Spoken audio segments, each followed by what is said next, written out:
Hi friends, ನಮಸ್ಕಾರ ಎಲ್ಲರಿಗೂ. ಪ್ರಸಿದ್ಧ ಎಡಸ್ಗೆ ಸ್ವಾಗತ. ಇಂದಿನ ಸಂಚಿಕೆಯಲ್ಲಿ ನಿಮಗೆ ಒಂದು ಮುದ್ದಾಗಿರುವಂತಹ ಹಯಗ್ರೀವ ಸ್ವಾಮಿಯ ವಿಗ್ರಹನ ಪರಿಚಯ ಮಾಡ್ತಿದ್ದೀನಿ. ಇದು ಕೂಡ ಒಂದು ವಿಂಟೇಜ್ ರೆಪ್ಲಿಕ್ ಆಗಿರುತ್ತೆ. ಸಾಮಾನ್ಯವಾಗಿ ಹಯಗ್ರೀವ ಸ್ವಾಮಿ ದೇವರು ವಿಗ್ರಹ ಅಷ್ಟು ಸುಲಭವಾಗಿ ಸಿಗೋದಿಲ್ಲ. ಇದು ವಿಂಟೇಜ್ ರೆಪ್ಲಿಕ್ ಆಗಿರೋದ್ರಿಂದ ಒಂದು ಹಳೆ ವಿಗ್ರಹದ ಅಚ್ಚಾಗಿರುತ್ತೆ. ನೀವು ಸೂಕ್ಷ್ಮವಾಗಿ ಅಬ್ಸರ್ವ್ ಮಾಡಿದ್ರೆ ಮೇಲೆ ಶಂಕು ಚಕ್ರ ಇಲ್ಲ, ಜಪಮಾಲೆ ಇದೆ ಮೇಲ್ಗಡೆ ಶಂಕು ಜೊತೆ. ಸೊ ಇದು ಪ್ರಾಪರ್ ಆಗಿರುವಂತಹ ಒಂದು ವಿಗ್ರಹ. ಸಾಮಾನ್ಯವಾಗಿ ಶಂಕು ಚಕ್ರ ಇಟ್ಬಿಟ್ಟಿರ್ತಾರೆ.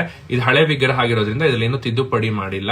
ಆದ್ರೆ ನೀವು ಜಪಮಾಲೆನ ಸೂಕ್ಷ್ಮವಾಗಿ ಅಬ್ಸರ್ವ್ ಮಾಡಿದ್ರೆ ಅದು ಕರ್ನಾಟಕ ಶೈಲಿಯ ಜಪಮಾಲೆ ಆಗಿಲ್ಲ. ಹಾಗಾಗಿ ಇದು ಬಹುಶಃ ಕುಂಭಕೋಣಂ ರೀಜನ್ ಇಲ್ಲ ಮಧುರೈ ರೀಜನ್ ಅಥವಾ ಸೌತ್ ತಮಿಳುನಾಡು ರೀಜನ್ ಇಂದ ಬಂದಿರುವಂತದ್ದಾಗಿರುತ್ತೆ. ಸಾಮಾನ್ಯವಾಗಿ ದೇವಿಗಳಿಗೂ ಅವರು ಇದೇ ತರ ಜಪಮಾಲೆ ಇಟ್ಟಿರ್ತಾರೆ. ಜಪಮಾಲೆ ಈ ತರ ಮೇಲ್ಗಡೆ ಹೋಗಿರುತ್ತೆ. ಪಾರ್ವತಿ ಜಪಮಾಲೆ ತೋರಿಸುವಾಗ ಕೂಡ ಮೇಲ್ ಹೋಗಿರುತ್ತೆ. ಸೊ ಅದನ್ನ ಕನ್ಫ್ಯೂಸ್ ಮಾಡ್ಕೋಬಾರ್ದು ಚಕ್ರ ಅಂತ, ಅದು ಜಪಮಾಲೆ. ಸೊ ಇದು ಕೂಡ ಒಂದು 2-2.5 ಇಂಚು ಹೈಟ್ ನಲ್ಲಿ ಬರುವಂತಹ ಒಂದು ಹಯಗ್ರೀವ ಮೂರ್ತಿ ಆಗಿರುತ್ತೆ. ಹಯಗ್ರೀವ ಮೂರ್ತಿ ವರಹ ಮೂರ್ತಿಗಳ ಸಿಗುವಂತದ್ದು ಬಹಳ ಕಷ್ಟ, ತುಂಬಾ ಅಪರೂಪ. ಸುಮಾರು ಜನ ಕೇಳ್ತಾರೆ ಹಳೆ ವಿಗ್ರಹದ ಅಚ್ಚಿದ್ರೆ ಬೇಕು ಅಂತ. ಹಳೆ ವಿಗ್ರಹಗಳು ಸಿಗೋದಕ್ಕೆ ಕಷ್ಟ, ಇನ್ನ ಅಚ್ಚುಗಳು ಮಾತಾಡಕ್ಕೆ ಹೋಗ್ಬೇಡಿ. ಸೊ ಇದು ಯಾವ ತರ ಕಾಣುತ್ತೆ ಅಂತ ಒಂದು 360 ಡಿಗ್ರಿ ಪಾಯಿಂಟ್ ಆಫ್ ವ್ಯೂ ನಲ್ಲಿ ನೋಡೋಣ ಬನ್ನಿ.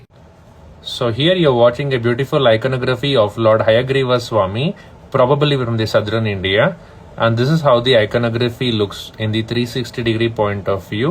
It's a vintage replica of about 2.5 to 3 inches in size with a Padma Pita and a Bhadra Pita.